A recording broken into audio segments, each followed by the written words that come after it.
ಏ fam welcome back to my mini blog. ನಾನಿವತ್ತು ನನ್ನ ಫೇವ್ರೇಟ್ ಸ್ಯಾರಿ ಹಾಕೊಂಡು ಎಲ್ಲೋಗ್ತಾ ಇದ್ದೀನಿ ಗೊತ್ತಾ? ನನ್ನ ಕೊಲೀಗ್ ಮದುವೆ ಇದೆ. ಸೊ ನನಗೆ ಕೊಲೀಗ್ ಅನ್ನೋದಕ್ಕಿಂತ ನನ್ನ ಬೆಸ್ಟ್ ಫ್ರೆಂಡ್ ಅಂತಾನೆ ಹೇಳ್ಬೋದು. ಯಾಕಂದ್ರೆ ಅಷ್ಟು ಕ್ಲೋಸ್ ಇದ್ವಿ. ಆ್ಯಂಡ್ ಈ ಥರ ನಾವು ಮದುವೆಗೆ ಹೋಗೋದು ತುಂಬಾನೇ ಅಪರೂಪ ಆಗ್ಬಿಟ್ಟಿರುತ್ತೆ ಅಲ್ವಾ? ಸೊ ಹಾಗಾಗಿ ಈ ಒಂದು ನನ್ನ ಫ್ರೆಂಡ್ ಮದುವೆನ ತುಂಬ ಎಂಜಾಯ್ ಮಾಡ್ಬೇಕಂತ ಹೇಳಿ ಹೊರಡ್ತಾ ಇದ್ದೀವಿ. ಇವತ್ತು ಸ್ವಲ್ಪ ಲೇಟ್ ಆಯಿತು. ಯಾಕಂತ ಹೇಳಿದ್ರೆ ಸ್ವಲ್ಪ ವಿಡಿಯೋ ಶೂಟ್ ಮಾಡ್ಕೊಳ್ತಿದ್ದೆ ಅಲ್ವಾ, ಹಾಗಾಗಿ ಲೇಟ್ ಆಯಿತು. ಹಾಗೆ ಗಿಫ್ಟ್ನ ಪ್ಯಾಕ್ ಮಾಡಿಸಿರ್ಲಿ ಅಂತ ಹೇಳಿ ಮಧು ಶಾಪ್ ಹತ್ರ ಕೊಟ್ಟಿದ್ದೆ. ಗಿಫ್ಟ್ ಇಸ್ಕೊಂಡು ನಾನು ಬಂದಿದ್ದೆ ಇವಾಗ ಚೌಟ್ರಿ ಹತ್ರ. ನಿಜವಾಗ್ಲೂ ನಾನು ಎಲ್ಲೇ ಹೋಗ್ಲಿ ನಮ್ಮ ಅಮ್ಮ ಅಂತೂ ನನಗೆ ಇರಲೇಬೇಕು. ಆ್ಯಂಡ್ ನಮ್ಮ ಅಮ್ಮಂಗೆ ನನ್ನ ಬಿಟ್ಟರೆ ಯಾರು ಇರ್ತಾರಲ್ವ. ಸೊ ಹಾಗಾಗಿ ನಾನು ಎಲ್ಲೇ ಹೋಗ್ಲಿ ನನ್ನ ಫ್ರೆಂಡ್ಸ್ ಮದುವೆನೇ ಆಗಿರ್ಬೋದು, ನಾನು ನಮ್ಮ ಅಮ್ಮನ ಕರ್ಕೊಂಡು ಹೋಗ್ತೀನಿ. ಆ್ಯಂಡ್ ಎಲ್ಲ ಫೋಟೋ ಎಲ್ಲ ತೆಗೆಸ್ಕೊಂಡಾದ್ಮೇಲೆ ಈ ಥರ ಸ್ವಲ್ಪ ಮಾತಾಡಿಕೊಂಡು ಟೈಮ್ ಸ್ಪೆಂಡ್ ಮಾಡಿದ್ವಿ ಅಂತಲೇ ಹೇಳ್ಬೋದು.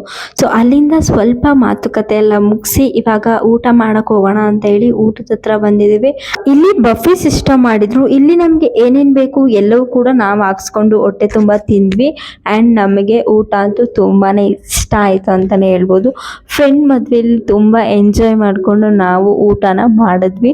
ಆ್ಯಂಡ್ ನಮಗೆ ಖುಷಿ ಆಗ್ತಿತ್ತು. ನಮ್ಮ ಫ್ರೆಂಡ್ ಮದುವೆ ಅನ್ನೋದಕ್ಕಿಂತ ನಮ್ಮ ಫ್ಯಾಮಿಲಿ ಮೆಂಬರ್ ಮದುವೆಯಲ್ಲಿ ನಾವು ಹೇಗಿರ್ತೀವಿ ಸೊ ಹಾಗೆ ಇದ್ವಿ ಅಂತಲೇ ಹೇಳ್ಬೋದು. ಇನ್ನು ಊಟ ಆಯ್ತಲ್ಲ, ಇನ್ನೇನು ಹೊರಡೋಣ ಅಂದ್ಕೊಳ್ಳೋ ಟೈಮಲ್ಲಿ ನಮ್ಮ ಸರ್ ಕೂಡ ಸಿಕ್ಕಿದ್ರು. ಅವ್ರನ್ನ ಮಾತಾಡಿಸಿ ತುಂಬ ದಿನಗಳಾಗಿತ್ತು. ಹಾಗಾಗಿ ಅವರ ಜೊತೆ ಸ್ವಲ್ಪ ಹೊತ್ತು ಮಾತಾಡಿಕೊಂಡು ಸಮಾಚಾರ ಎತ್ತ ಏನು ಅಂತ ಕೇಳಿಕೊಂಡು ಸೊ ಮಾತಾಡ್ಸಿದ್ವಿ. ಆ್ಯಂಡ್ ಇವತ್ತಿನ ಡೇ ಹೀಗಿತ್ತು. ಆ್ಯಂಡ್ ನನ್ನ ಚಾನಲ್ಗೆ ಪ್ಲೀಸ್ ಸಬ್ಸ್ಕ್ರೈಬ್ ಮಾಡಿ ಹಾಗೆ ಸಪೋರ್ಟ್ ಮಾಡಿ.